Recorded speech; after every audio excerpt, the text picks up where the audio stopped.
Good morning, and a warm welcome to your show, Sunny Mornings, Venice Beach. I'm your host, Melissa, and it's Thursday, May 28th. You'll be interested to know.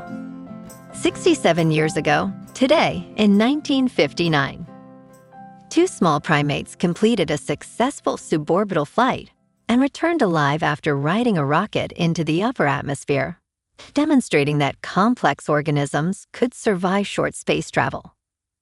This milestone showed the feasibility of biological survivability for human spaceflight and helped shape safe protocols and scientific confidence for future manned missions. So now you know. And now, it's time for the surf report. This morning it's looking clean with 2 feet of swell coming in from the southwest. Conditions remain fair as we move into the afternoon, with waves building to 2+ feet.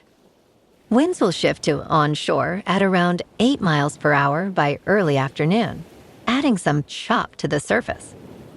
Best time to ride is at 6 a.m. with the 1 foot outgoing low tide when the southwest swell is 1 foot at 19 seconds and the offshore wind is 3 miles per hour. The first high tide on Thursday will be 3.5 feet at 9 a.m., followed by a 2 foot low tide at 1:45. The nearshore buoy at Santa Monica Pier reads 62 degrees for the water temperature. Friday offers fair conditions with waves around 2 to 3 feet and light south winds early, becoming choppy by afternoon. Saturday sees a slight increase in size to 2 to 3+ feet, but onshore winds create choppy conditions by midday. Sunday brings the most consistency with clean conditions and steady 2 to 3+ feet waves, ideal for catching some fun rides. This morning it's mostly cloudy, and it feels like 59 degrees with no wind. The sunset will take place at 7:52, and it will rise again tomorrow at 5:47.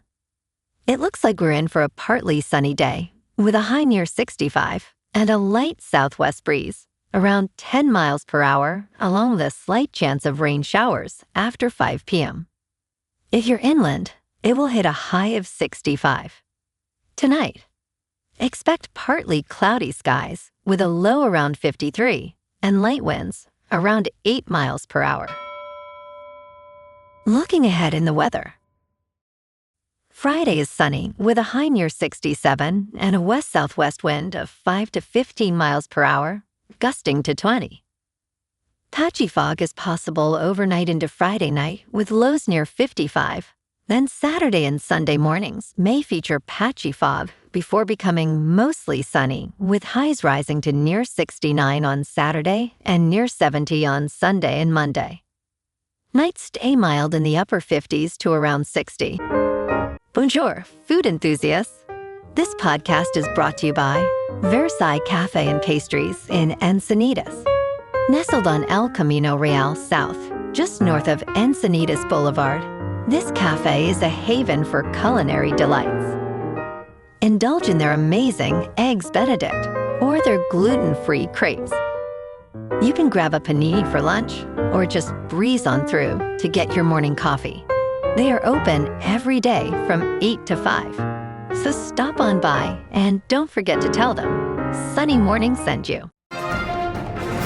In local news, the Queen Mary will celebrate its 90th anniversary with a free day-long event today, featuring special activities, tours, and the debut of a revived lounge. This celebration coincides with the exact date of the ship's historic maiden voyage in 1936, and is part of a year-long anniversary program honoring its legacy. Festivities will kick off at noon when ship officers greet guests near the vessel's bell, followed by access to exhibits and interactive activities. An official program at 2 p.m. will include remarks from ship leadership and a performance, while a lecture by maritime historian Dick Barton is set for 3:30 p.m. The day will culminate in the debut of the Starlight Lounge, a unique experience inspired by the ship's original nightlife destination.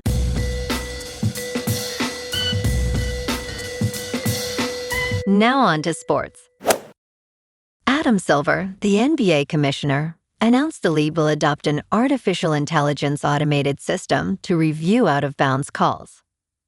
This decision comes after a controversial moment in Game 5 of the Western Conference Finals between the San Antonio Spurs and the Oklahoma City Thunder.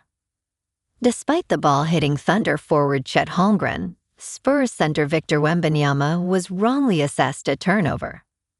Silver mentioned that the new system will utilize technology similar to Hawkeye, ensuring calls are made automatically. He emphasized that this would allow referees to concentrate on more subjective calls, improving overall officiating. In local sports, the Dodgers are rolling. They swept Colorado last night 4-1, making it 5 straight wins and running their record to 36-20. Shohei Ohtani was brilliant on the mound with 7 strikeouts over 6 innings. Andy Pages and Freddie Freeman, each homered as the boys in blue, kept their momentum going. Tonight they host the Phillies in a huge matchup at Dodger Stadium. Justin Wrobleski takes the ball against Zach Wheeler. That's a Hall of Fame caliber pitching duel right there. The Dodgers are peaking at exactly the right moment heading into late May. Look for LA to ride that winning confidence and their offensive surge against one of the National League's top teams. Over in football news, the Chargers locked up safety Derwin James Jr. on a multi-year extension. The 5-time Pro Bowler was heading into the final year of his deal, and the team made keeping him a priority. James has been a cornerstone of the defense, recording 94 tackles and 3 interceptions last season while making the Pro Bowl again. Meanwhile, the Kings coaching search should wrap up in the next 2 weeks. GM Ken Holland is still weighing 4 to 8 candidates, with interim head coach DJ Smith remaining in consideration. Special teams are the focus. Fixing the power play and penalty kill is critical if LA wants to make the playoffs next year. In top news, Uganda has ordered the closure of its border with Congo, where suspected cases of a rare type of Ebola are surging. The Ugandan health workers were exposed to the disease from Congolese patients. This measure, which contradicts World Health Organization guidance, raises fears of contagion in East Africa. The border closure will allow crossings only for emergency cases, including outbreak response and humanitarian needs. Anyone entering from Congo will undergo mandatory isolation for 21 days. Congo has confirmed 101 cases, with suspected cases nearing 1,000. Health officials urge vigilance as Uganda reports 7 cases and increasing exposure among health workers. In business news, Snowflake stock surges nearly 40% as artificial intelligence acceleration drives record product revenue growth. The cloud software company makes a $6 billion commitment to expand collaboration with Amazon Web Services to help customers deploy artificial intelligence faster. Shares of Snowflake were flying toward their highest level ever in after-hours trading on Wednesday, after the cloud software company beat fiscal first-quarter earnings expectations by a wide margin and raised its full-year outlook. As use of artificial intelligence by companies accelerates, demand for the company's core data platform business continues to grow, Snowflake Chief Financial Officer Brian Robbins said. During the latest quarter, 46 customers crossed the threshold of spending more than $1 million on a trailing 12-month basis, Robbins said, which compares with 26 customers a year ago. In crypto movement, Bitcoin is down 3% to about $74,000. Ethereum is down 4% to just under $2,000. And XRP is down 3% to $1.29. Moving on to a more local vibe. In our community spotlight on health and wellness, we are working with a national Pilates studio to bring you some free classes, so listen up. Check out Club Pilates, with several locations in the San Diego area. Pilates presents a comprehensive wellness approach, cultivating strength, reducing tension, and elevating mental well-being. Scientific research affirms its benefits. So now you can check out Club Pilates for a free class, with locations in Encinitas, Solana Beach, Oceanside, La Jolla, and more. Just be sure to tell them Sunny Morning sent you by. And now, back to the show. Let's talk science. 4 drones will go where no astronauts have landed yet.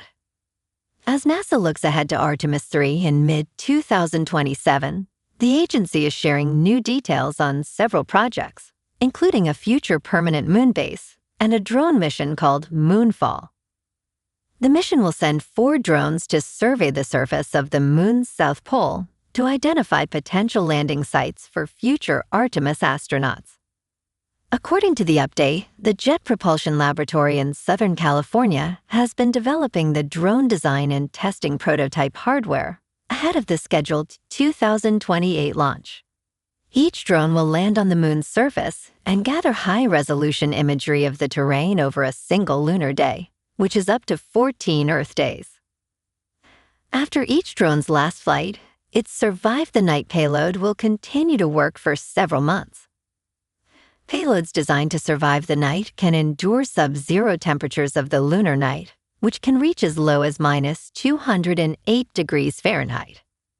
Each of the 4 drones should weigh about 550 pounds and stand 4 feet tall and 7 feet in diameter. They will use a lunar dashcam imaging system to create maps of the terrain. The drones will also be equipped with a laser retroreflector array for precise location tracking, a neutron spectrometer system to determine subsurface water presence, and a spectrometer to measure radiation. Texas-based Firefly Aerospace was selected to build the spacecraft that will transport the drones. Firefly's Elytra spacecraft will carry the drones for a 45-day transit from Earth to the Moon.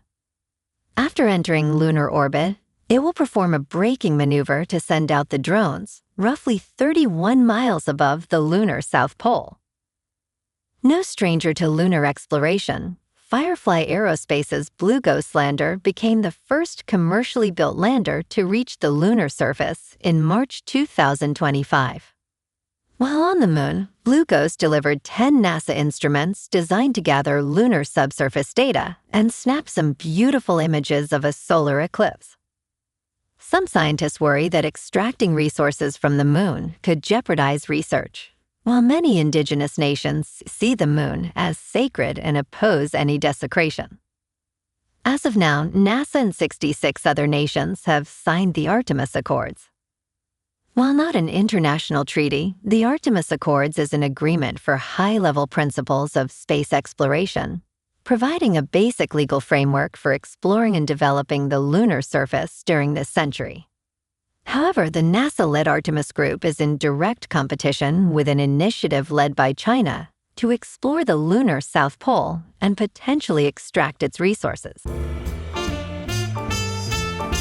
And in entertainment news, Steven Spielberg spoke out against artificial intelligence in filmmaking during a recent appearance on Michelle Obama and Craig Robinson's IMO podcast. While the legendary director believes AI can assist in finding solutions to medical issues, he opposes its role in the creative process in Hollywood. "Where I don't love AI is where it takes a position or there's an empty chair at a writer's table," Spielberg stated. Use AI as a tool, but do not use AI as the final word on anything creative, he emphasized. Leonardo DiCaprio also expressed concerns, stating that anything authentically considered art must come from a human being.